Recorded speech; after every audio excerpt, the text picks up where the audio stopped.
என் வாழ்க்கையில் இதுக்கு ஒரு முடிவு இல்லையே, என் வாழ்க்கையில் இதுக்கு ஒரு விமர்சனம் கிடைக்கலையே, தொடர்ந்து என் வாழ்க்கையில் இது நடந்து கொண்டே இருக்கிறது, இது மாற்றப்படாதா, இது நிறுத்தப்படாதா? இப்படிப்பட்ட உங்களுடைய வாழ்க்கையில ஆண்டவர் என்னை கொண்டு உங்களுக்கு சொல்ற ஒரு விஷயம் என்ன தெரியுமா?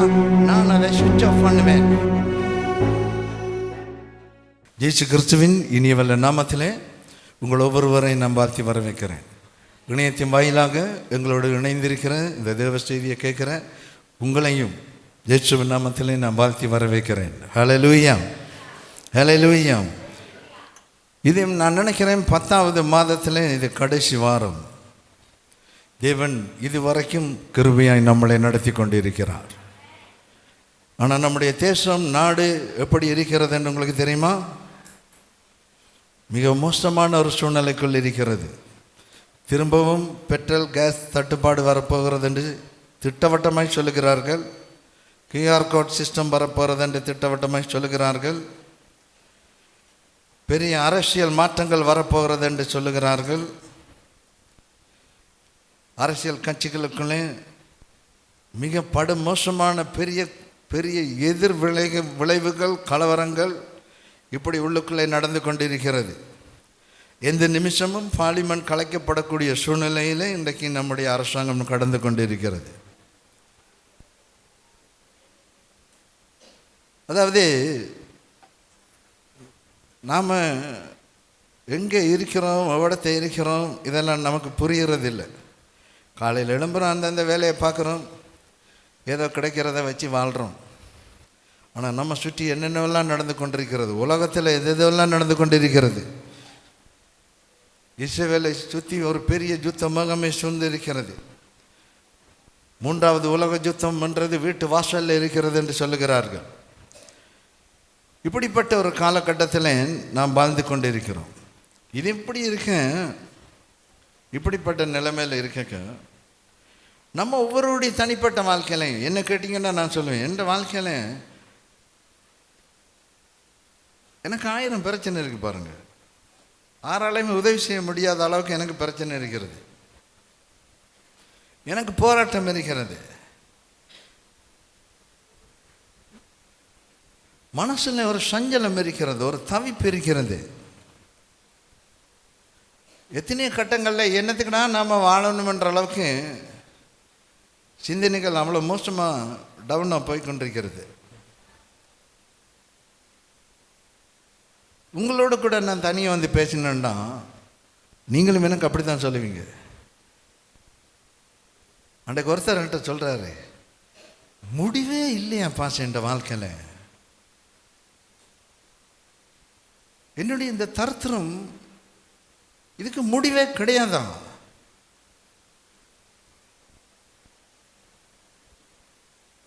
அவர்கிட்ட சொல்கிறார். என்ன அவருக்கு நான் நினைக்கிறேன் கிட்டத்தட்ட ஒரு 50 வயசு இருக்குமென்னு நினைக்கிறேன். ஆனால் அவர்கிட்ட சொல்லக்குள்ள அவர் சொல்கிறாரு, எனக்கு அறிவு தெரிஞ்ச காலத்திலிருந்து என் வாழ்க்கையில் எந்த விமர்சனமும் கிடையாது, எந்த ஒரு விடிவெளியும் கிடையாது, எந்த ஒரு விடியலும் கிடையாது அப்படின்றார்.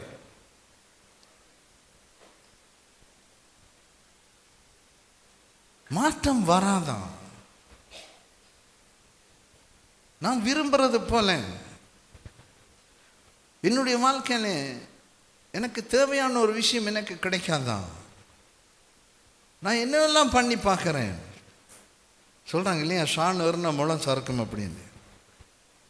எனக்கு எவ்வளவோ திறமைகள் இருக்கிறது, எவ்வளவோ காரியங்கள் எனக்கு இருக்கிறது. ஆனால் ஏன் என் வாழ்க்கையில் நான் இப்படி இருக்கிறேன்?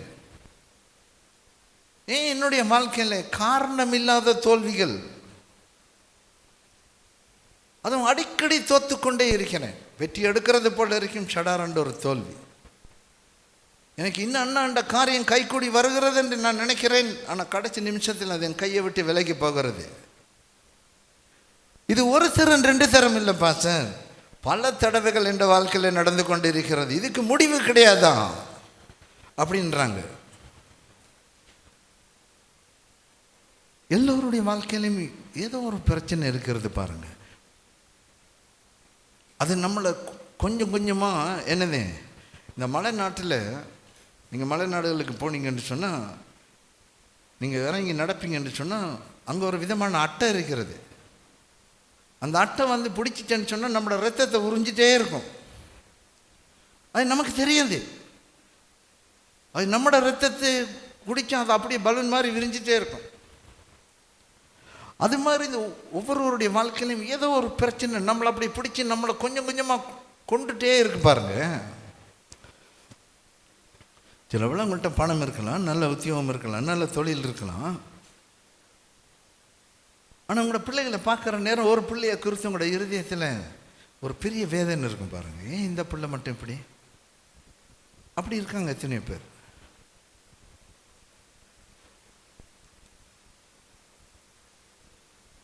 ஒரு குடும்பத்துக்கு என்னட்ட ஜபிக்க வந்திருக்காங்க. அவங்களுக்கு பிள்ளைங்கள் இல்லாமல் இருந்து ஒரு குழந்தை கிடைச்சிது. அந்த புள்ளோட கால் மாட்டுற கால் இருக்க குழம்பு இப்படி ரெண்டா விரிஞ்ச மாதிரி கீழுக்கு ஒரு கட்டி மாதிரி கட்டை மாதிரி இருக்கும். அப்படி ஒரு கால். நல்ல வசதியானவங்க. அவங்களுக்கு அது ஒரு பெரிய குழப்பம் பாருங்க. இதுக்கு மாற்ற அந்த பிள்ளோட எதிர்காலம் எப்படி இருக்கும்? அந்த பிள்ளையை கொண்டது எங்கட பிள்ளைன்னு சொல்கிறதுக்கு அவங்களுக்கு எவ்வளோ மன கஷ்டம் பாருங்கள். ஓன்னு கத்துறாங்க, அப்பாவும் கத்துறாங்க, அம்மாவும் கத்துறாங்க. அந்த பிள்ளை பார்த்து சிரிச்சு இருக்குது. ஆனால் அந்த பிள்ளையோட கால் அப்படி இருக்கு. ரொம்ப கஷ்டம் பாருங்க. எனக்கு அருமையானவர்களே, ஒட்டு மொத்தமாக எல்லோருடைய வாழ்க்கையில ஒரு கேள்வி தான், முடிவுக்கு வருமா வராதா? முடிவே எனக்கு இல்லையா? இதுக்கு ஒரு தீர்ப்பு இல்லையா? ஒரு தீர்வு கிடையாதா? என் வாழ்க்கை இப்படித்தானா? இப்படி பல பேரோட வாழ்க்கை. ஆனால் உங்களை பார்த்தேன், சே எங்களுக்கெல்லாம் அப்படியெல்லாம் ஒன்றும் கிடையாது, நான் நல்லா இருக்குன்ற மாதிரி பார்த்துருக்கீங்க ஒரு ரெண்டு.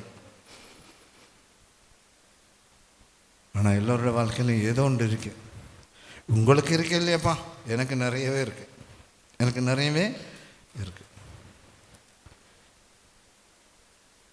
இந்த கடந்த வாரம் நான் ஒரு நெருக்கடிக்குள்ளால போனேன். மிச்சம் மோசமான ஒரு கட்டத்துக்குள்ளால நான் போனேன். அது என்னன்னு உங்களுக்கு சொல்ல முடியாது. ஆனால் நான் கடந்து போனேன்.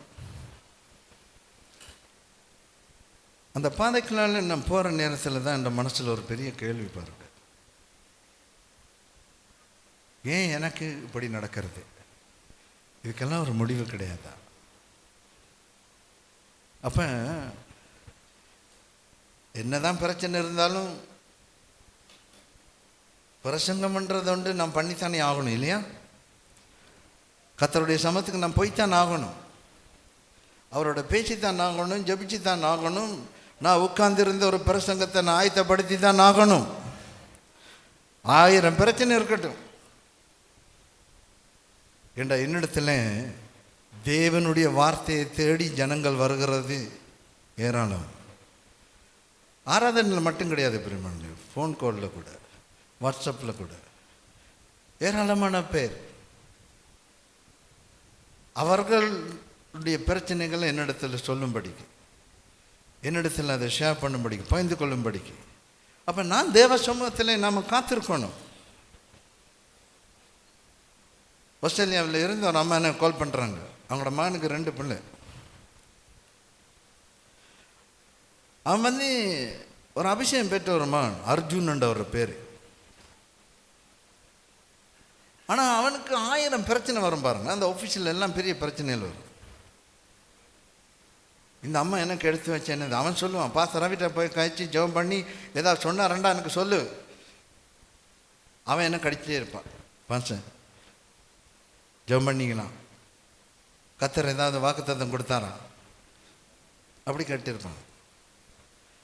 இதை ஏன் நான் உங்களுக்கு சொல்கிறேன்னா, ஓ நான் பெரிய பெரிய பக்திமா, நான் பெரிய வல்லமையான ஊழியக்காரன், சரியா, பெரிய தீர்க்கதரிசி, அப்படியெல்லாம் நீங்கள் நினைக்கணுன்றது கிடையாது. நீங்கள் நினைச்சாலும் சரி, நினைக்காலும் சரி, எனக்கு அதை கண்டுக்கவே மாட்டேன்னா.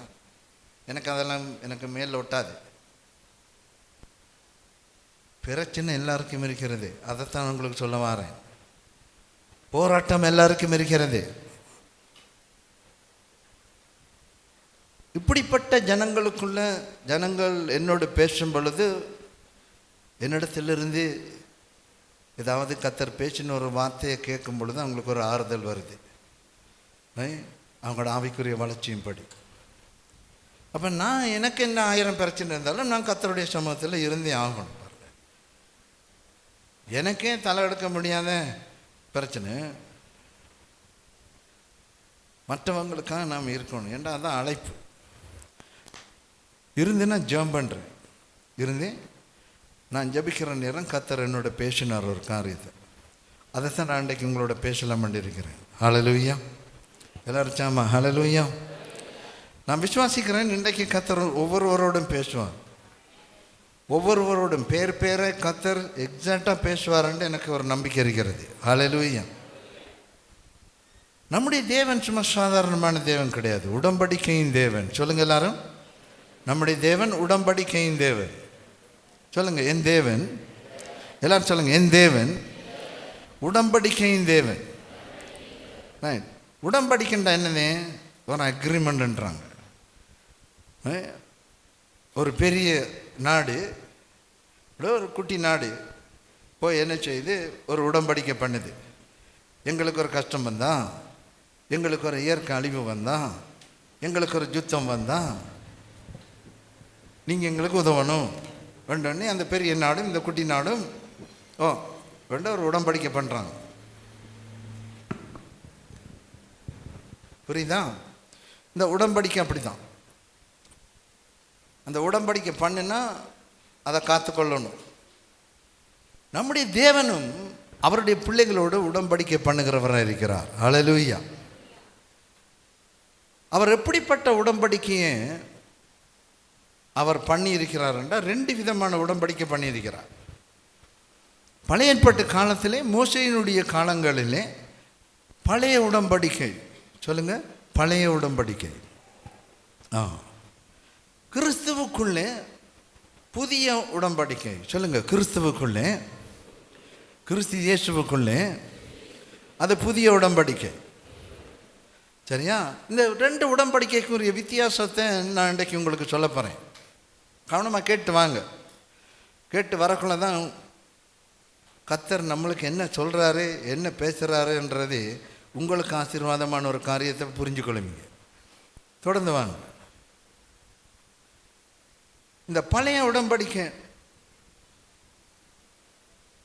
உண்டு, புதிய உடன்படிக்கை உண்டு. 2 விதமான உடன்படிக்கை ஆண்டவர் செய்திருக்கிறார். எபிரேயருக்கு எழுதின நிருபம் 8ஆம் அதிகாரம் 6வது வசனம் வாசிக்கிறீங்களா?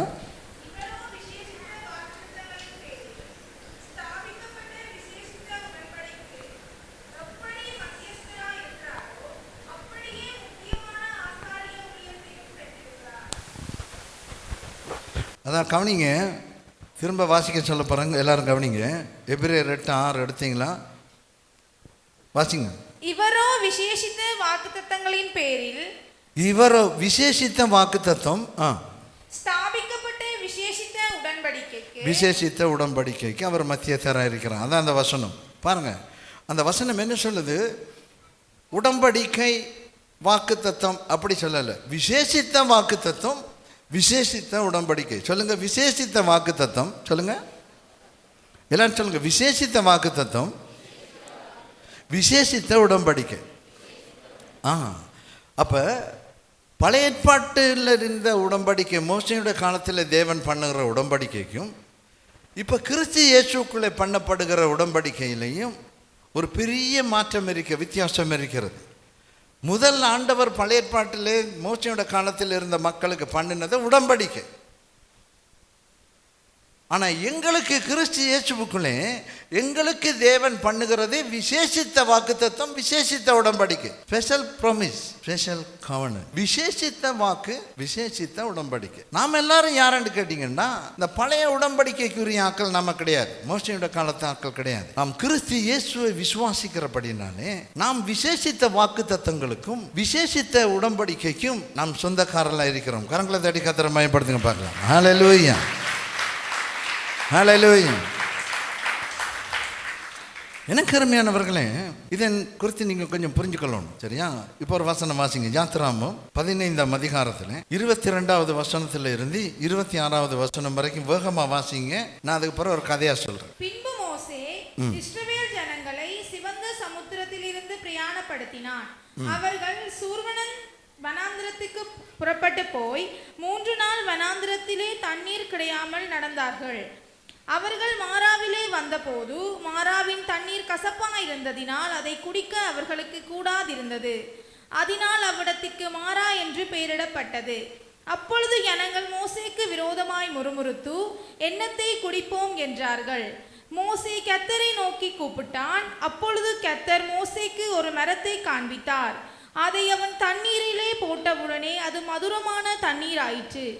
அவர் அங்கே அவர்களுக்கு ஒரு நியமத்தையும் ஒரு நியாயத்தையும் கட்டளையிட்டு அங்கே அவர்களை சோதித்து, நீ உன் தேவனாகிய கர்த்தரின் சத்தத்தை கவனமாய் கேட்டு அவர் பார்வைக்கு செம்மையானவைகளை செய்து அவர் கட்டளைகளுக்கு செவி கொடுத்து அவருடைய நியமங்கள் யாவையும் கைக்கொண்டால் நான் எகிப்தியருக்கு வரப்பண்ணின வியாதிகள் ஒன்றையும் உங்களுக்கு வரப்பண்ணேன். நான் உன் பரிகாரியாகிய கர்த்தர் என்றார். ஆமென். பாருங்க, இந்த சம்பவம் என்னது? எகிப்திலிருந்து தேவன் மோசேயின் தலைமைத்துவத்துக்குள்ள இஸ்ரவேல் ஜனங்களை விடுதலையாக்கிட்டு கொண்டு வர்றாரு. கொண்டு வந்த இடத்துல சூர் என்று சொல்கிற ஒரு வனாந்தரம் பாருங்க. அந்த வனாந்தரத்தில் கொண்டு வந்தோடனே ஜனங்களுக்கெல்லாம் தவணம் எடுத்து தாகம் எடுக்க ஆரம்பிச்சு, தண்ணி விடாக்கி துவங்கிட்டு. அப்போ பார்க்குறாங்க அந்த இடத்துல ஒரு இடத்துல தண்ணி இருக்கு. ஓடி போய் தண்ணி அள்ளி வாயில் வச்சா கசப்புண்டா சொல்லணுன்னா கசப்பு, முறுமுறுக்க ஆரம்பிக்கிறாங்க. அப்போ ஆண்டவர் மோசே ஆண்டவர்கிட்ட ஜெபிக்கிறாரு. ஆண்டவர் சொல்கிறாரு, அதில் ஒரு மரம் தெரியுது இல்லையா, அதில் ஒரு கிளையை வெட்டி ஒரு கொப்பை வெட்டி அந்த தண்ணியில் போடு, அதுக்கு பிறகு குடிக்க சொல்ல அப்படி. அப்போ அந்த மரத்தை வெட்டி அந்த தண்ணியில் போட்டால் அதுக்கு பிறகு குடிக்கிறாங்க.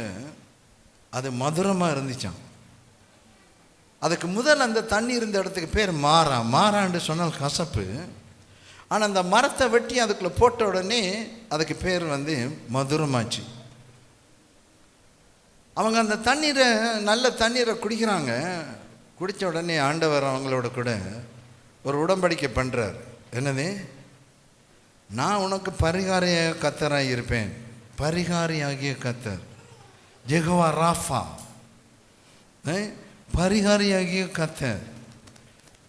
இனிமேல் உன்னுடைய வாழ்க்கையில் எகிப்தில் இருக்கும் பொழுது நீ கண்ட எந்த ஒரு வியாதியும் உனக்கு வராதே, உனக்கே வராதே. ஏன்னா நான் பரிகாரிய கர்த்தராக இருக்கிறேன். இந்த பரிகாரிய கர்த்தர் ராஃபா என்றது அந்த மூல பாஷைக்கு அர்த்தம் என்ன தெரியுமா? டாக்டர், வைத்தியர், பிசிசியன் என்ற அர்த்தம், வைத்தியர் என்ற அர்த்தம். எனக்கு அருமையானவர்களே, இந்த பழைய மோசேயினுடைய காலத்தில் ஆண்டவர் இப்படி ஒரு உடன்படிக்கை பண்ணுகிறார். அடித்து சொல்கிறார், இனிமேல் எகிப்தில் கண்ட எந்த வாதையும் உன்னுடைய வாழ்க்கையிலே வராது. என்ன? நான் பரிகாரியாகிய கர்த்தர். ஹல்லேலூயா. நான் உனக்கு வைத்தியராக இருக்கிறேன் என்று அவர் சொல்லுகிறார். ஹல்லேலூயா.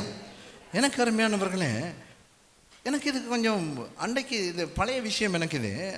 ஆனால் அன்றைக்கு நான் அதை தியானிக்கும் பொழுது நான் யோசித்தேன், நம்ம எல்லாருக்கும் குடும்ப வைத்தியர் இருக்கிறாரா? அங்கே ஆஸ்திரேலியாவில் எல்லாம் அப்படி தான். ஒவ்வொரு குடும்பத்துக்கும் ஒவ்வொரு குடும்ப வைத்தியர் இருப்பார். ஜிபி என்ற ஒரு டாக்டர் இருப்பார், கண்டிப்பாக இருப்பாங்க. ஆனால் இங்கெல்லாம் அப்படி கிடையாது இல்லை. இங்கே நம்ம ஆக்கள் எல்லாம் என்னது, வேறு அவரில் இருக்கிற டாக்டர் ரவீந்திரன் அவங்க அப்படி இப்படியான ஆக்கள் 1-2 பேர்கிட்ட போவோம். எனக்கு அருமையான இல்லை, ஆண்டவர் என்ன தெரியுமா சொல்கிறாரு? நான் உனக்கு பரிகாரிய கர்த்தராக இருக்கிறேன். ஹல்லேலூயா. அதாவது என்ன நான் உங்களுக்கு இன்றைக்கி சொல்கிறேன்னா, முதலாவது உனக்கு ஏதாவது ஒரு வியாதியோ வருத்தமோ ஏதோ ஒன்று வருமென்று சொன்னான், எடுத்த உடனே மருந்து மாத்திரையை வைத்தியர்களை நினைவு கூறாது. முதல் எனக்கு ஒரு பரிகாரிய கர்த்தர் இருக்கிறார் என்றதை நீ முதல் நினை. அதுக்காக அதை நினைச்சி அதை நீ சோத்திரம் பண்ணி, ஆண்டவரே நீர் எனக்கு கர்த்தராக இருக்கிறீர், நீர் என்னோட உடன்படிக்கை பண்ணியிருக்கிறீர், எந்த வாதையும் எந்த வியாதியும் என்னை தொடாதன்று நீ சொல்லியிருக்கிறீர், நீரே எனக்கு கர்த்தராக இருக்கிறீர், நான் உண்மை விசுவாசிக்கிறேன், உண்மை நான் நம்புகிறேன். நான் எந்த ஒரு காரியத்தை செஞ்சாலும், ஒரு பனடலில் போட்டாலும் அல்லது எந்த ஒரு டாக்டர்கிட்ட போனாலும் செஞ்சாலும் ரைட், அது உம்மால் தான் எனக்கு கைக்கூடி வருமே ஒழிய எந்த மனுஷ சக்தினாலும் அது எனக்கு நன்மையை கொண்டு வராதே. ஏண்டா நீர் எனக்கு பரிகார கத்தராக இருக்கிறேன் அப்படி என்று நம்ம தேவனோடு கூட உறவை வச்சு பேசணும் பாருங்க. இதுவும் ஒரு ஜபந்தான். இது நாம் அப்படி கிடையாது. எடுத்தெடுப்புலேயே நம்ம டப்பண்டு என்னது நாம் உடனே இறங்கிடுறோம். பூமியில் நன்மையாக கண்ட யாவும் ஜோதிகளும் பிதாவினிடத்தில் இருந்து இறங்கி வந்திருக்கிறது. எந்த நன்மையான டேப்லெட்டாக இருந்தாலும் சரி, டாக்டராக இருந்தாலும் சரி, எந்த மாடர்ன் டெக்னாலஜியாக இருந்தாலும் சரி, கண்டுபிடிப்பாக இருந்தாலும் சரி, எல்லாம் தேவனிடத்திலிருந்து வந்தது. அதில் இந்த மாற்று கருத்தும் கிடையாது. நான் சொல்லலை உங்களை மருந்தெடுக்காத டாக்டர்கிட்ட போகாத அப்படியெல்லாம் நான் பிரசங்கம் பண்ணலை. நான் என்ன சொல்கிறேன்னா, நீ யாரை நினைக்கணும்.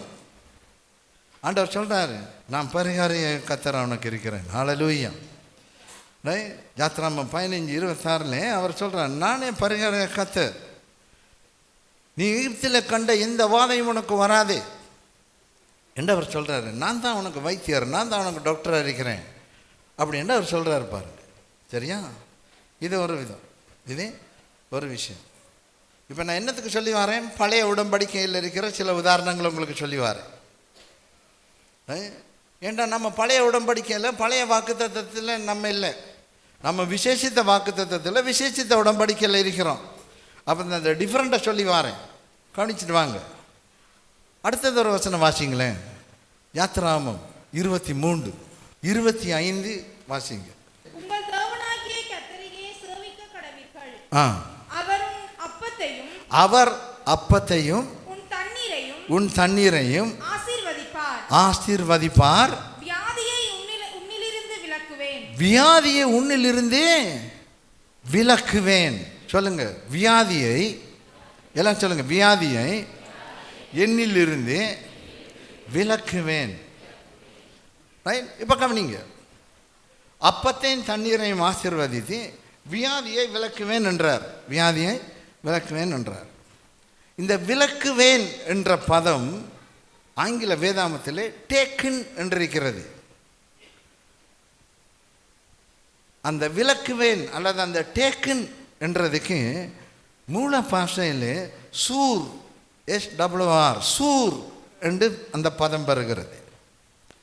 அந்த சூர் என்ற பதம் அல்லது விலக்குவேன் என்ற பதத்துக்கு அர்த்தம் என்னவென்று சொன்னால், சுவிட்ச் ஆஃப், டர்ன் ஆஃப், சுவிட்ச் ஆஃப். இப்போ இந்த சுவிட்சை ஆஃப் பண்ணி விட்டு அந்த லைட் என்ன செஞ்சிடும் சொல்லுங்கள், என்ன செய்யும்? ஆஃப் ஆகிடும். ஒரு சுவிட்சை நம்ம ஆஃப் பண்ண மாட்டோம், அந்த ஃபேன் சுவிட்சை ஆஃப் பண்ண மாட்டோம், ஃபேன் நின்றும். அப்போ ஆண்டவர் என்ன சொல்கிறாரு, எனக்கு ஆண்டவர் பேசினது இதுதான். ஆண்டவர் இன்றைக்கு என்னோட பேசினது அதான் உங்களுக்கு சொல்ல வந்தேன். ஆண்டவர் இது மாறாதான், இப்படி தான் இந்த வாழ்க்கை போகுமா, இப்படி தான் இந்த ஜீவியமா நிறைய சொன்னேன் இல்லை. ஆண்டவர் சொல்கிறார், நான் அதை சுவிட்ச் ஆஃப் பண்ணிடுவேன். ஹல்லேலூயா, ஹல்லேலூயா. அதாவது உங்களோட வாழ்க்கையில் இப்படி தொடர்ச்சியாக வருகிற ஒரு பெரிய தாக்கம் இருக்கிறது இல்லையா, அதை ஆண்டவர் டர்ன் ஆஃப் பண்ணுவார், சுவிட்ச் ஆஃப் பண்ணுவார். அதை அப்படியே நிறுத்திடுவேன் என்று அவர் சொல்கிறாரு. ஹல்லேலூயா. எனக்கு அருமையானவர்களே, இன்றைக்கு விடிவில்லையே, இந்த வாழ்க்கையில் இதுக்கு ஒரு முடிவில்லையே, இந்த வாழ்க்கையில் இதுக்கு ஒரு விமர்சனம் கிடைக்கலையே, தொடர்ந்து இந்த வாழ்க்கையில் இது நடந்து கொண்டே இருக்கிறது, இது மாற்றப்படாதான், இது நிறுத்தப்படாதான், இப்படிப்பட்ட உங்களுடைய வாழ்க்கையில் ஆண்டவர் என்னை கொண்டு உங்களுக்கு சொல்கிற ஒரு விஷயம் என்ன தெரியுமா, நான் அதை சுவிட்ச் ஆஃப் பண்ணுவேன், நான் அதை நிறுத்தி போடுவேன் என்று கர்த்தர் சொல்லுகிறார். ஹல்லேலூயா. கரங்களை தேடி கர்த்தரை மகிமைப்படுத்து. ஹல்லேலூயா. எனக்கு அருமையானவர்களே, இதுதான் இன்றைக்கு வார்த்தை, இதுதான் இன்றைக்கு வார்த்தை, இதுதான் இன்றைக்கு வார்த்தை.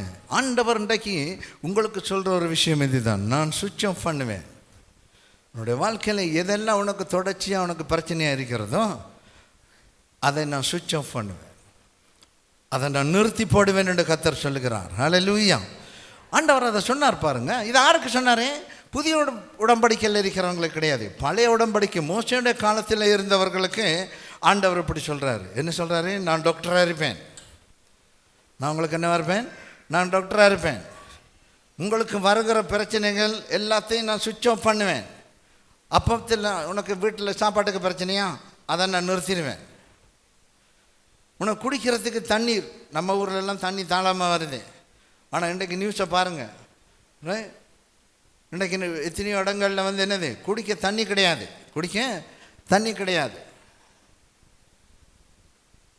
அப்படிப்பட்ட காலத்தில் ஆண்டவர் சொல்கிற என்னது, உனக்கு நான் தண்ணீரை தருவேன், அந்த தரித்திரத்தை நான் சுவிட்ச் ஆஃப் பண்ணிடுவேன். எல்லாம் சொல்லி என்ன தெரியுமா சொல்கிறாரு, நீ குடித்து சாப்பிட்டு குடித்து நீ திருப்தியாக இருக்கணும்னு சொன்னால் நீ வியாதி இல்லாமல் இருக்கணும், வியாதி இல்லாமல் நீ இருக்கணும், நிம்மதியாக இருக்கணும். அதோடைய அதையும் நான் சுவிட்ச் ஆஃப் பண்ணிடுவேன்றார். ஹல்லேலூயா. எனக்கு அருமையானவர்களே, ஆண்டவர் என்னோட அர்த்தம் பேசினார். நானும் கிடந்து அங்கலாச்சி இருந்தேன். இதுக்கெல்லாம் ஒரு முடிவு கிடையாதா? என் வாழ்க்கை எப்படி தானா? நம்ம என்ன நினச்சிட்டு இருப்போம், என்ன நினச்சிட்டு வேலை செஞ்சுட்டு இருப்போம், என்ன நினச்சி காய்ச்சிட்டு இருப்போம். அது என்ன விதமாக வந்து நம்மளை மாறி வந்துடும், நம்மளை கம்பை கொடுத்து அடி வாங்குற மாதிரி பல விதமான பிரச்சனை. பாருங்கள், ஒண்டா ரெண்டா மூண்டா வாழ்நாள் முழுக்க எப்படி தாண்டா என்னண்டே. அப்போ தான் நான் கேட்டேன், என்ன ஆண்டவர் எது வரைக்கும்? அப்போ தான் ஆண்டவர் சொன்னார், சுவிட்ச் ஆஃப். நான் அதை ஆஃப் பண்ணுவேன், நான் அதை நிறுத்தி போடுவேன். சில வேளை உங்களோட பிள்ளையை பார்க்குற நேரத்தில் ஒரு பிள்ளை கொஞ்சம் ஒரு மாதிரி இருக்கேன்னு நினைக்கிறீங்களா? ஆண்டவர் சொல்கிறாரு, கவலைப்படாது, நான் சுவிட்ச் ஆஃப் பண்ணிடுவேன். உனக்கு எது பிரச்சனையாக தெரியுதோ அதை நான் ஆஃப் பண்ணிடுவேன், நான் நிறுத்திடுவேன். ஹல்லேலூயா. ஏதோ நான் ஒரு கூடாத காரியம் சொல்கிற மாதிரி எப்படி பார்த்துருக்கீங்கள? ஹல்லேலூயா. தொடர்ந்து பிடிக்கிறவனுடைய தரித்திரம், தொடர்ந்து பிடிக்கிறவனுடைய கடன் பிரச்சனை, தொடர்ந்து உன்னை தாக்குற வியாதி, தொடர்ந்து உனக்கு விடிவான ஒரு வாழ்க்கை, எல்லாத்துக்கும் இருக்கிற தடைகள் எல்லாவற்றையும் தேவன் நிறுத்தி போடுவார். ஹல்லேலூயா, ஹல்லேலூயா. எல்லாரும் கரங்களை தட்டி ஹல்லேலூயா. எனக்கு அருமையானவர்களே, ஆண்டவர் இது என்னோட பேசினார் பாருங்க. அதுவும் பழைய உடன்படிக்கை பாருங்கள். மோசையோட காலத்துலலாம் என்ன நடக்கும்னு சொன்னால், இப்போ அவங்களோட கனெக்ஷன், அதாவது இந்த ப்ளக் பாயிண்டை கொண்டு, இந்த ப்ளக்கை கொண்டு நாம் ஒரு இதில் அடித்தா தானே அந்த கரண்ட் எல்லா இடத்துக்கும் வருது இல்லையா? அதே மாதிரி இந்த பழைய உடன்படிக்கையில் இருக்கிறவங்களோட ப்ளக் எல்லாம் வந்து டெம்பரரி கனெக்ஷனில் இருந்துச்சு, டெம்பரரி கனெக்ஷனில் இருந்துச்சு. ஆட்டு ரத்தம், மாட்டு ரத்தம், ஏதாவது ஒரு தப்பு செஞ்சுட்டான்டா உடனே வருஷத்தில் ஒருக்கா தான் வருவான், வந்து ஆடையோ மாட்டையோ வெட்டி அந்த ரத்தத்தை சிந்தி, இல்லாட்டி ஒரு புறா குஞ்சம் வெட்டி அந்த ரத்தத்தை சிந்தி, டெம்பரரி விடுதலை, தற்காலிகமான விடுதலைக்குள்ளே அவங்க வாழ்ந்து கொண்டு இருந்தாங்க. இது பழைய உடன்படிக்கை பாருங்க. இது என்னது? பழைய உடன்படிக்கை. ஆனால் இந்த புதிய உடன்படிக்கை அப்படி கிடையாது. இந்த புதிய உடன்படிக்கை அப்படி கிடையாது. யாரெல்லாம் இயேசு கிறிஸ்துவ சொந்த ரட்சகராக ஏற்றுக்கொண்டிருக்கீங்களோ, சொந்த ரட்சகராக இயேசு கிறிஸ்துவ சொந்த ரட்சகரை ஏற்றுக்கொண்டவங்க ஆமென் சொல்லுங்க பார்க்கலாம். நாம் எல்லாரும் எப்போ ரட்சிக்கப்பட்டவர்கள் என்ற நிச்சயம் உள்ளவர்களாக இருக்கிறோமோ, நம்முடைய ப்ளக் வந்து தற்காலிகமான கனெக்ஷனில் இல்லை, நிரந்தரமான கனெக்ஷனில் இருக்கிறது. கிறிஸ்துவோடு கூட இணைக்கப்பட்டிருக்கிறது.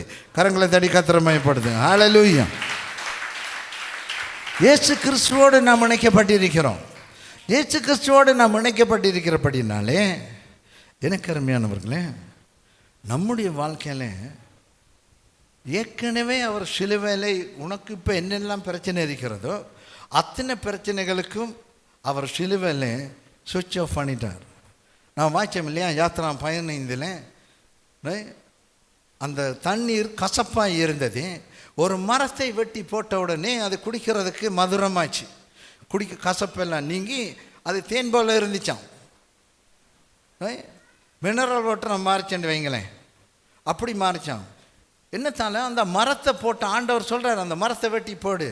அது மாதிரி உங்களுடைய வாழ்க்கையில், என்னுடைய வாழ்க்கையில் சிலுவையை நாம் நம்பும் பொழுது, இயேசு கிறிஸ்துவை நம்பும் பொழுது, அவர் சிலுவையிலே நமக்காக எல்லாவற்றையும், அந்த சிலுவை மரம், சரியா, மரம் என்று சொன்னால் தான் அது கண்டக்ட் சரியாகும். அந்த மரம், அந்த மரத்துக்கூடாக, அந்த சிலுவை கூடாக, அந்த சிலுவை பாடலுக்கூடாக இயேசு கிறிஸ்து என்ன செய்கிறார்? நம்முடைய பிரச்சனைகளை அவர் சுவிட்ச் ஆஃப் பண்ணி வச்சிருக்கிறார். ஆனால் என்ன பிரச்சனை? இப்படி ஒரு விஷயம் நடந்திருக்கிறதே, தேவன் எல்லாவற்றையும் சிலுவையிலே சுமந்து தீர்த்து விட்டார் என்ற அந்த எண்ணம் நம்முடைய வாழ்க்கையில் அது வருகிறது கிடையாது. என்ன நம்முடைய எண்ணத்தில் வருது? நாம் இப்போ இருக்கிற கரண்ட் சிச்சுவேஷன், நாம் இப்போ இருக்கிற வாழ்க்கை, இப்போ நாம் வாழ்ந்து கொண்டு இருக்கிற வாழ்க்கை, இதுவரைக்கும் நம்ம தோற்று போன விஷயங்கள் எல்லாமே நம்மளோட மனசை நிரப்பியிருக்கிறதே ஒழிய அது இருதயத்தை நிரப்பியிருக்கிறது. பேசி பாருங்க போய், என் வாழ்க்கையில் இப்படி இருக்கேன், அப்படி இருக்கேன், இப்படி இருக்கேன்டுவாங்க. நம்மளோட குறைகள் துக்கங்களை என்னது நம்ம பேசக்கூடியவர்களாக தான் இருக்கிறோம். ஏன் அது இருக்கு, இருதயத்தில் நிரம்பி இருக்கிறது. இருதயத்தை நிரம்பினால் வாய் பேசும். இதில் என்ன நிரம்பியிருக்கோ அது வாயால் வரும், அவ்வளோதான். ஆனால் உண்மையாக நம்முடைய இருதயத்தில் என்ன நிரப்பணும்? தேவன் ஆண்டவராக இயேசு கிறிஸ்து சிலுவையில் நமக்கு என்ன பண்ணி வச்சிருக்கிறான்? எல்லாவற்றையும் சுவிட்ச் ஆஃப் பண்ணி வைத்திருக்கிறார். எல்லாவற்றையும் அவர் சிலுவையில் சுமந்து தீர்த்திருக்கிறார். எல்லாவற்றையும் நிறுத்தியிருக்கிறார். எனக்கு ஆவியானவர் இதைத்தான் வெளிப்படுத்தினார். நீ எதை பற்றி யோசிச்சுட்டு இருக்கிற? எதை குறித்து கவலைப்பட்டு கொண்டிருக்கிறேன்?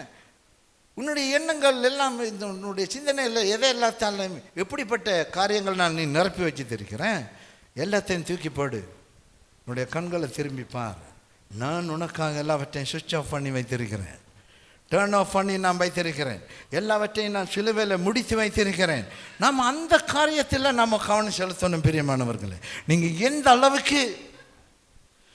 அளவுக்கு நீங்கள் ஆண்டவர் எனக்கா யாவற்றையும் செய்து முடித்தார் என்ற விஷயத்தில் நீங்கள் வெளிப்பாடு உள்ளவர்களாக இருக்கிறீர்களோ, அந்த அளவுக்கு உங்களோட வாழ்க்கையில் நிரந்தரமான மாற்றங்கள் உண்டாகும். கரங்களை தட்டி கத்திரமயப்படுத்தும். ஹல்லேலூயா. அந்த அளவுக்கு நிரந்தரமான மாற்றம் கண்டிப்பாக உங்களோட வாழ்க்கையில் கிடைக்கும்.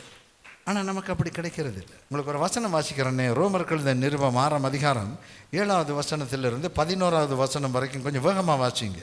மரித்தவன் பாவத்துக்கு நீங்கி விடுதலையாக்கப்பட்டிருக்கின்றானே, ஆகையால் கிறிஸ்துவுடனே கூட நாம் மரித்தோமானால் அவருடனே கூட பிழைத்தும் இருப்போம் என்று நம்புகிறோம். மரித்தோரிலிருந்து எழுந்த கிறிஸ்து இனி மரிப்பதில்லை என்று அறிந்திருக்கிறோம். மரணம் இனி அவரை ஆண்டு கொள்வதில்லை. அவர் மரித்தது பாவத்துக்கென்று ஒரே தரம் மரித்தார். அவர் பிழைத்திருக்கிறது தேவனுக்கென்று பிழைத்திருக்கிறார்.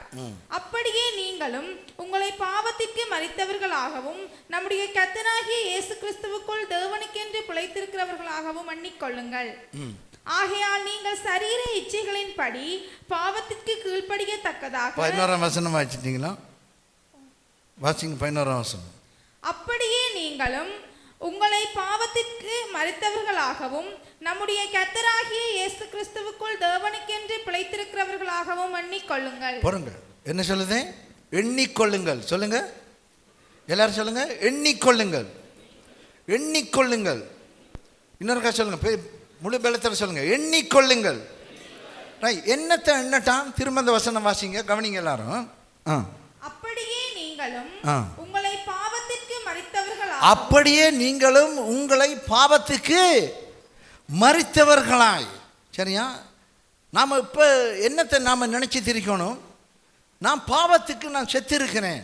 கிறிஸ்துவோடு கூட நான் சிலுவையிலே என்னது நான் அடிக்கப்பட்டிருக்கிறேன். கிறிஸ்துவோடு கூட நானும் பாவத்துக்கு மரித்திருக்கிறேன். இந்த எண்ணம் நமக்கு இருக்கணும். ஆனால் நமக்கு என்ன எண்ணம் இருக்கு? சில வேளை நம்ம தப்பு பண்ணுறோம் இல்லையா? இன்றைக்கு லீட் பண்ணக்குள்ள ஒரு வசனம் சொன்னார், நம்ம சின்ன பாஸ்டர் சொன்னார். என்னது?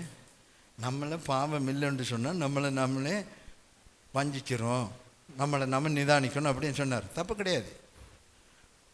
ஆனால் என்ன விஷயம் தெரியுமா? என்றைக்கு நாம் இயேசு கிறிஸ்துவை சொந்த ரட்சகனை ஏற்றுக்கொள்கிறோமோ அன்றைக்கு பாவத்தினுடைய ஆளுமை, அந்த பாவத்தினுடைய தாக்கம், அந்த பாவத்துக்கு இருந்த அந்த அதிகாரமும் உரிமையும் இயேசு சிலுவையில் சுவிட்ச் ஆஃப் பண்ணினார். கரங்களை தட்டி கத்திரமயப்படுத்தினார். ஹல்லேலூயா. முதல் பாவம் வந்தால் என்னது? அதுக்கு சம்பளம் மரணம், அதுக்கு சாவு தான். ஒரு மனுஷன் ஒரு தப்பு பண்ணிட்டான்டா அது பாவம் தான், அவன்கிட்ட கதை முடிஞ்சு. என்ன பாவம் அந்த நேரம் ஆதிக்கம் செலுத்தி இருந்தது. என்றைக்கு இயேசு கிறிஸ்து சிலுவையில் பாவத்தின் வல்லமையை உடைச்சாரோ, பாவத்தை சுமந்து தீத்தாரோ, அந்த நிமிஷமே என்னது? பாவத்துக்குரிய அந்த ஆணவம், பாவத்துக்குரிய அந்த அதிகாரம், பாவம் நம்மளை அடிமை கொள்கிற தன்மைகள் எல்லாமே முடிந்து போயிடுச்சு. ஜஸ்ட் நாம் என்ன செய்யணும்? சில வேளை நாம் கொலை செய்கிறதில்லை, பெரிய பெரிய நாச மோசங்க பாவங்கள்லாம் பண்ணுறது கிடையாது. சரியா? அப்படி தான் இருந்து ஏதாவது ஒன்று நீ பண்ணினாலும் நீ குற்ற மனசாட்சிக்குள்ளே வர வேண்டிய அவசியம் கிடையாது. ஐயோ நான் இப்படி பண்ணிட்டேன், அப்படி இல்லை. நேர தைரியமாக கிருபாசன தண்டைக்கு வா. ஆண்டவரை பாரு. கிருபாசனத்தை எங்கே இருக்கேன்? குடும்ப மலையிலையும் தொப்புக்கலையிலையும் இல்லை. கிருபாசனம் எங்கே இருக்கேன்? நீ எங்கே ஆண்டவரே இயேசுவேன்றையும் அவடத்தில் இருக்குது. ஹல்லேலூயா. ஆண்டவர்கிட்ட வந்து, ஆண்டவரே உங்களுடைய ரசத்தால் என்னை கழுவுங்க, எனக்கு இப்படி ஒரு இன்சிடென்ட் நடந்துச்சு, என்னை மன்னிச்சிங்க, உண்மையாக அவர்கிட்ட சொல்லு. அவ்வளவுதான். ஏன் ஜேசு நம்மளோட பாவங்களை என்ன செஞ்சிட்டாரு? சுவிட்ச் ஆஃப் பண்ணியிருக்கிறார். ஹல்லேலூயா. சில வேளை சுவிட்ச் ஆஃப் பண்ணியிருக்கிறார். ஆனால் நம்ம என்ன நினைக்கிறோம்? ஒவ்வொரு தரம் ஜெபம் பண்ணக்கையும், ஒவ்வொரு விஷயம் நமக்கு ஒரு கஷ்டம் பறக்க துன்பம் பறக்கையும், முதல் பிசாசு நம்மளோட மைண்டில் போடுறது, நம்ம இப்படி பண்ணிட்டோம், அப்படி பண்ணிட்டோம், இப்படி பண்ணிட்டோம், இதுக்குரிய தண்டனை தான் இது. கிடையாது. அவர் சிலுவையில் எல்லாவற்றையும் சுமந்து தீர்த்திருக்கிறார், சுவிட்ச் ஆஃப் பண்ணியிருக்கிறார். பிரியமானவர்களே, நம்ம பாவம் செய்யப்படாதன்னு கூட அந்த வசனம் சொல்ல என்னது? நாம் சிலுவையில் கிறிஸ்துவோடு மரித்திருக்கொண்டு எண்ணுங்கள். திரும்ப அந்த 11ஆம் வசனம் வாசிங்க. அப்படியே நீங்களும் உங்களை பாவத்திற்கு மரித்தவர்களாகவும் நம்முடைய கர்த்தராகிய இயேசு கிறிஸ்துவுக்குள். பாருங்க, பாவத்துக்கு மரித்து போயிட்டோம். எந்த பாவமா இருந்தாலும் சரி, நான் அந்த பாவத்துக்கு கிறிஸ்து எப்படி மரித்தாரோ அதை போல நானும் பாவத்துக்கு மரித்து விட்டேன் என்றும் நம்முடைய கர்த்தராகிய இயேசு கிறிஸ்துவுக்குள் தேவனுக்கென்று பிழைத்திருக்கிறவர்களாகவும் எண்ணிக்கொள்ளுங்கள். தேவனுக்கென்று பிழைத்திருக்கிறவர்களாயும்.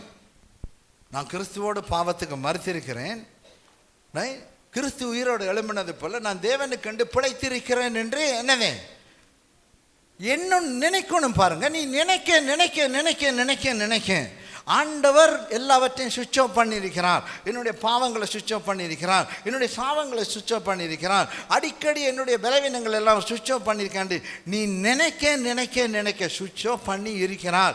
சிலுவையிலே நான் கிறிஸ்துவோடு மரித்திருக்கிறேன், கிறிஸ்துவோடு உயிரோடு இருக்கிறேன், நான் கிறிஸ்துவுக்குள்ளே இருக்கிறேன், அவர் எனக்குள் இருக்கிறார், நான் அவருக்குள் இருக்கிறேன். இந்த எண்ணம் உனக்குள்ள எவ்வளவுக்கு வலுக்குதோ அந்த அளவுக்கு தான் உன்னோட வாழ்க்கையில் வெற்றி. ஹல்லேலூயா. ஆனால் நம்ம எப்படி பழகிட்டோம்? நான் பாவிதா. இந்த சபையில் அதை படிக்கிறாங்க. நீ பாவிதான் பாவிதான் இருக்கும் வரைக்கும் அந்த எண்ணம் தான் உனக்குள்ள இருக்கும். சரியா? நான் அவர்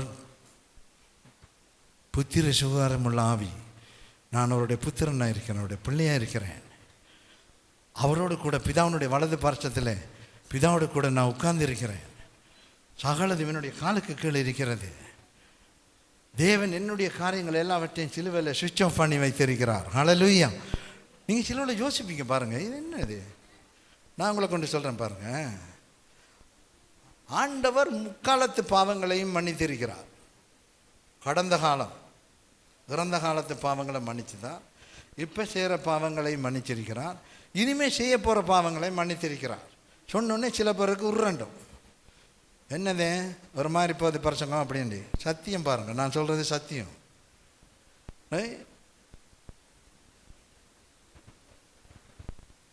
உனக்கு வயசு 20, 30 வைப்பமே. 30 வருஷத்துக்கு முதல் நீ பறக்கவே இல்லை. சரியா? ஆனால் ஆண்டவர் உன்னுடைய பாவங்களுக்காக 30 வருஷம் இல்லை, 20,000 2000 ஆண்டுகளுக்கு மேலே அவர் மறைச்சிட்டார். ஓமா இல்லையா? இனிமேல் உங்களுக்கு பிறக்கிற பிள்ளை பாவத்தில் தான் பிறக்கும், பாவத்தில் தான் பிறக்கும்.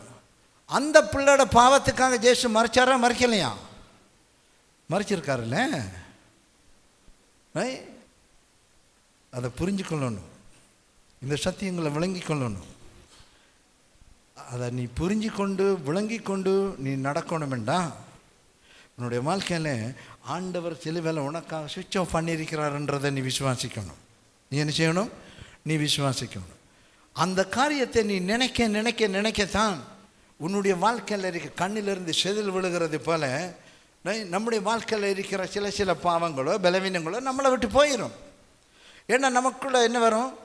நான் கிறிஸ்துவுக்குள்ளே நான் பாவத்துக்கு மறுத்திருக்கிறேன், கிறிஸ்துவுக்குள்ளே நான் உயிரோடு என்னது நான் தேவனுக்கென்று பிழைத்திருக்கிறேன் என்ற அந்த எண்ணம் வழுக்க வழுக்க வழுக்க எனக்கு அது தேவன் சிலுவையில் என்னது சுவிட்ச் ஆஃப் பண்ணிக்க நினைக்க நினைக்க நமக்கு அது பெரிய ஆசீர்வாதம். பாருங்கள், இன்றைக்கு இந்த பாவத்தின் எண்ணம் உங்களுக்குள்ளே இன்னமும் ஆண்டு கொண்டிருக்கிறபடினாலே விளைவு என்ன தெரியுமா? வாசிங்க, யாத்ராமம் 23, 26 வாசிங்க. யாத்ராமம் 23, 26. கற்பம் விழுகிற விழுகிறதும் கற்பம் விழுகிறதும் நஷ்டம், கற்பம் விழுகிறதும் மலடும் உன் தேசத்தில் இருப்பதில்லை. என்னது மலடும் உன் தேசத்தில் மலடு என்றது என்னது? மலட்டுத்தனம் தெரிந்தானே. நீ என்னதான் உழைச்சா மலட்டுத்தனம் பண்ணி நம்ம பிள்ளைகளை மட்டும்தான் யோசிக்க, பிள்ளை இல்லாதவங்களுக்கு தான் மலடி என்றோம். அது மட்டும் கிடையாது. நீ உழைச்சி உனக்கு கொண்டு நடக்கலையா? இன்றைக்கு நீ ஒட்டாண்டியாக இருக்கிறியா? நான் உண்ட வாழ்க்கையில் இன்றைக்கு தருத்துறமா? இன்றைக்கு என்னது உன்னை புருஷன் குடிச்சிட்டு இருக்கிறானா? இன்றைக்கு உன்னை பிள்ளைகள் உதாரியா தெரியுதான்? எல்லாமே மலட்டுத்தனம். நல்ல விஷயம் அவர்களுக்குள்ளே வருகிறது கிடையாது, நல்ல விஷயம் அவங்களுக்குள்ள உண்டாகிறது கிடையாது. மலட்டுத்தனம், அந்த ஒரு விஷயத்தில் மலட்டுத்தனம் இருக்கிறது. பிள்ளைகள் இல்லாத பாக்கியம் மட்டும் கிடையாது, எல்லா விஷயத்திலும் ஒரு மலட்டுத்தனம். ஆனால் ஆண்டவர் என்ன சொல்றார்? கற்பம் விழுகிறது இல்லை. கற்பம் என்று சொன்னால் ஒரு விஷயம் உருவாகி, ஒரு குழந்தை உருவாகி அது 1 மாதமோ 2 மாதமோ 3 மாதமோ கற்பத்துக்குள்ள அது வளர்ந்து தப்புண்டு அது சிதைஞ்சு போகிறது. இப்போ யோசிச்சு பாருங்க, ஒரு சில விஷயங்கள் நம்மளோட கைக்கூடி வருது, இது சரி வரும்னு நினைக்கிறோம், தப்புண்டு என்னது கற்பம் விழுகிறது போல அது சிதைந்து போகிறது. உண்ட வாழ்க்கையில் அது நடக்குது. பாருங்க, கற்பம் விழுகிறது இல்லை, மலடு உன் தேசத்தில் இருப்பதும் இல்லை. வாசிங்க. உன் ஆயுசு நாட்களை நான் பூரணப்படுத்துவேன். ஹல்லேலூயா. கரங்களை தேடி கத்திரமாயப்படுத்து. ஹல்லேலூயா. அதாவது ஆயுசு நாட்களை பூரணப்படுத்துவேன்னு சொன்னால், சில பேர் பேசுகிறேன் நான் இருக்கிறத விட சாதாரண நல்ல ஏன் தான் கடவுளை எடுக்காம இருக்காராம். இப்படி சொன்னவங்க எல்லாம் கத்தர் எடுத்துருந்தா இன்றைக்கு ஊரில் பாதி பேர் இருக்க மாட்டாங்க. பிரியமானவர்களே, உன் ஆயுஷு நாட்களை பூர்ணப்படுத்துவேன். உன் ஆயுஷு நாட்களை இன்னொரு நாளைக்கு இந்த இதுக்குண்டு தனி ஒரு பிரசங்கம் பண்ணணும். ஏன்னா நம்ம ஆக்கள் எல்லாம் என்னது அதை குறித்து தப்பான அபிப்பிராயங்கள் வச்சுங்க. சில பேர் 120 வருஷம் 91 வருஷம் வந்து வேதத்திலே சொல்லியிருக்கேன். அது ஏன் சொல்லியிருக்கேன், எந்த சந்தர்ப்பத்தில் சொல்லியிருக்கேன், ஆண்டவர் மனசில் என்ன ஐடியா இருக்குது, இதெல்லாம் நமக்கு தெரியாது. எப்போ அதெல்லாம் சொல்லியிருக்கேன், அதை ஒரு நாளைக்கு பண்ணுறேன் பிரசங்கம். ஆனால் கவனிங்க, நான் என்ன சொல்கிறேன்னா, ஆண்டவர் நமக்கு பழைய உடன்படிக்கையில் இதெல்லாம் வச்சிருக்காரண்டா, இதை விட பெட்டர் கவனம், விசேஷித்த வாக்கு, விசேஷித்த உடன்படிக்கை. அதான் ஆரம்பத்தில் சொல்லித்தானே, எபிரேயர் 8:6. அதன்படி ஆண்டவர் கிறிஸ்து இயேசுக்குள்ளே வருகிற நமக்கு எல்லாம் விசேஷித்தது. பிரியமானவர்களே, பழைய ஏற்பாட்டிலே ஆற்றுரத்தம் மாற்றுரத்தம் நிரந்தரமான, அதாவது தற்காலிக விடுதலை பெற்றுக்கொண்டான். நமக்கு நிரந்தரமான விடுதலை, நிரந்தரமான ஆண்டவர் சுவிட்ச் ஆஃப் பண்ணியிருக்கிறான் சிலுவையிலே. ஹல்லேலூயா. நம்முடைய எல்லா பிரச்சனைக்கும் ஒரு முடிவு இருக்கிறது. ஆனால் நீங்கள் ஒரே ஒரு விஷயத்தில் கவனம் செலுத்தணும். கேட்குறீங்களா? முடிவில்லை மாற்றம் இல்லைன்னு இருக்கிறீங்களா? நீங்கள் ஒரே ஒரு விஷயத்தில் நீங்கள் கவனம் இருக்கணும். என்னது? கிறிஸ்து இயேசுவின் பிள்ளையாக நான் இருக்கிறேன். சொல்லுங்கள், நான் எல்லாம் சொல்லுங்கள், நான் இயேசுவின் பிள்ளையாக இருக்கிறேன். என் ஆண்டவராகிய இயேசு என்னுடைய வாழ்க்கையில் இருக்கிற சகல குறைவுகளையும், சகல பிரச்சனைகளையும், சகல தொந்தரவுகளையும் சிலுவையிலே அவர் முடித்திருக்கிறார், சுவிட்ச் ஆஃப் பண்ணியிருக்கிறார். இயேசுவின் நாமத்தில் நான் இதை ஆணித்தரமாக விசுவாசிக்கிறேன். இதையே நான் எண்ணிக்கொண்டே இருப்பேன். இயேசுவின் நாமத்தில் கரங்களை தேடி கத்திரமையப்படுது. ஹல்லேலூயா. எனக்கு அருமையானவர்களே, இதை நீங்கள் எத்தனை தரம் செய்கிறீங்களோ, ஒரு நாளைக்கு திரும்ப திரும்ப திரும்ப திரும்ப திரும்ப திரும்ப காலையில் எழுப்பி ஒரு பாட்டை பாடிட்டு, ஆண்டவரை பார்த்துக்க, இந்த நாளை நீ ராஷ்டிரத்தில் சோத்திரம், அப்படி கிடையாது. இதையும் சேர்த்து சொல்ல, என்னது? என்னுடைய வாழ்க்கையில் இருக்கிற குறைவுகள் எல்லாவற்றையும் நீர் சிலுவையிலே நிரந்தரமாக நிறுத்தி வைத்திருக்கிறது. அது பாவமாக இருக்கலாம், பலவீனமாக இருக்கலாம், அல்லது உனக்குள்ள கடன் பிரச்சனை, நோய் நொடி, என்ன பிரச்சனையாகவும் இருக்கலாம். கற்பம் விடுகிறதும் இல்லை, மலடும் தேசத்தில் இருப்பதும் இல்லை. ஆண்டவரனுடைய வாழ்க்கையிலே ஆண்டவரை எந்த ஒரு காரியமும் நடுவழியில் சேதமாகிறதும் இல்லை. ஆண்டவரை எந்த ஒரு குறைவும் எனக்கு இருக்கிறதில்லை. ஏனென்றால் எல்லாவற்றையும் நீ சிலுவையில் சுவிட்ச் ஆஃப் பண்ணியிருக்கிறீர். ஹல்லேலூயா. கண்களை மூடுவோமா? நான் ஜெபிக்க போகிறோம். மிக முக்கியமான நேரம் இது. உங்களுடைய வாழ்க்கையில் 2 விஷயம் நீங்கள் இப்போ நினைக்கணும்.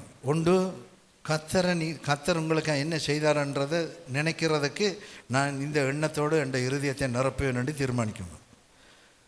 2வது விஷயம், இன்றைக்கு கர்த்தர் என்னை கொண்டு உங்களோடு பேசின விஷயம், உங்களுடைய பிரச்சனையை கர்த்தர் 2000 ஆண்டுகளுக்கு முதலே சிலுவையிலே அவர் சுவிட்ச் ஆஃப் பண்ணிட்டார்ன்றதை நான் நம்புகிறேன். ஆண்டவரே, நான் இனி அதையே பேசுவேன், அதையே சிந்திப்பேன் என்று சொல்லி ஒரு தீர்மானம் எடுக்கணும்.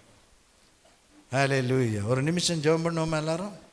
உங்களுக்காக தான் நீங்கள் ஜெபிக்கணும். பாருங்கள், வாய்களை திறந்து உங்களுக்காக, உங்களுடைய பிள்ளைகளுக்காக நீங்கள் ஜெபம் பண்ணலாம். ஹல்லேலூயா, ஹல்லேலூயா, ஹல்லேலூயா. உங்களுடைய பிரச்சனையை மனுஷர்களால் தீர்க்க முடியாது, ஆனால் தேவன் எல்லாவற்றுக்கும் முடிவுண்டாக்கி இருக்கிறார். ஹல்லேலூயா. எல்லாரும் வாய்களை திறந்து ஒரு நிமிஷம் ஜெபிங்க பார்க்கலாம். ஹல்லேலூயா, ஹல்லேலூயா, ஹல்லேலூயா, ஹல்லேலூயா, ஹல்லேலூயா, ஹல்லேலூயா. தகப்பனே, உம்மிடத்திலே வருகிறோம், உம்முடைய சத்தத்தை கேட்டிருக்கிறோம். ஆண்டவரே, என்னுடைய காரியங்கள் எல்லாவற்றையும் நீர் நிரந்தரமாக சுவிட்ச் ஆஃப் பண்ணியிருக்கிறேன். எல்லா எதிர்வினைகளையும் சுவிட்ச் ஆஃப் பண்ணியிருக்கிறேன்.